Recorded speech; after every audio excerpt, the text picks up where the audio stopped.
guys! Welcome to Busan, and this is Busan!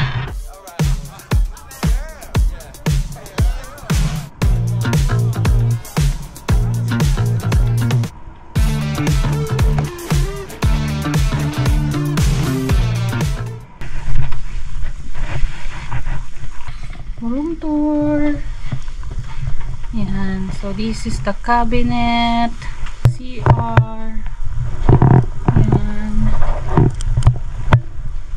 Yan. So nababa na namin yung mga maleta namin. Ito yung kama.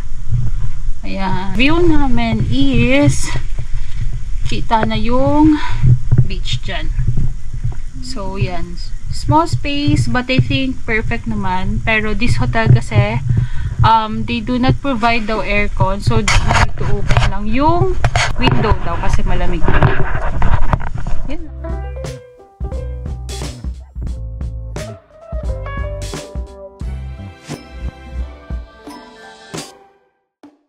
If you want na closest and tapat talaga ng beach, you can, I think, choose this hotel. Itong Lave de Atlan Hotel.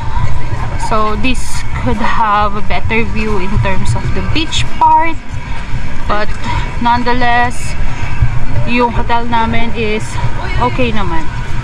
Oh my god, ang ganda. Oh, may arcade. Paglabas mo pa lang ng hotel area namin, you can choose na. Okay, so I think we can walk here in the middle. So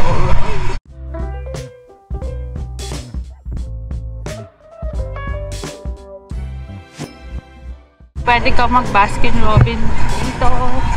And then meron ding sushi, maju, may izakaya. I think yung izakaya is more on a Japanese restaurant, if I'm not mistaken, na kasi merong one na ganyan sa may BGC na area. I think yung sabi is doon nga siya, kasi doon nga sa loob ng ano na yun is nakikita mo yung live stream ng Tokyo na famous, kalimutan ko yung tawag doon, pero yeah, cross something yun eh. Yung scenic view niya is very good, and it's really something na when you go back, like, okay, so there you can see yung hotel na yon, that one, yan, yung Encore na yan, Ramada Encore. So dyan yung accommodation namin, and I think okay naman yung location niya kasi talagang mabilis lang, malapit sa bus station, maglalakad ka lang ng 3 minutes papunta sa hotel, and then kung pauwi din kami tomorrow, ganun lang din. So 3 minutes walk lang siya, sobrang easy access siya on our part.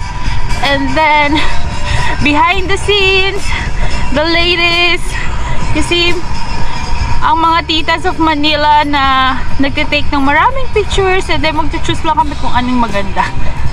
Ayan, so ayan, I'm just focusing here sa view na to kasi guys, sobrang ganda niya talaga. Like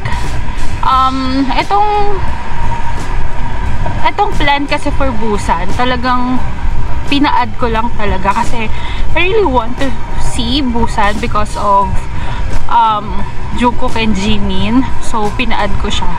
I just want to experience this place because of them. I think more of, syempre sa K-dramas, very famous din naman yung Busan. So ayan. And guys, hindi ako nagsisising, isiningit namin siya. At talagang grabe yung hirap namin sa travel time. At yung palipat-lipat namin kasi ang dami naming maleta, so we have to leave there yung other suitcases namin just to go here. So nag-empake lang kami. I think 4 AM na ako natapos kahapon. And then ayan, after this one day lang kasi kami dito, so feeling ko nakakabitin nga eh kasi one lang. Ayan, yan na, malapit na Ramada Encore.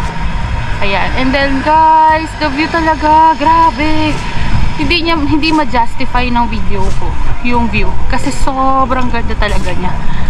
Like it's really, alam mo yun, parang very relaxing. Like if you really want to have peaceful relaxation, I think this is a good, very good location to go in.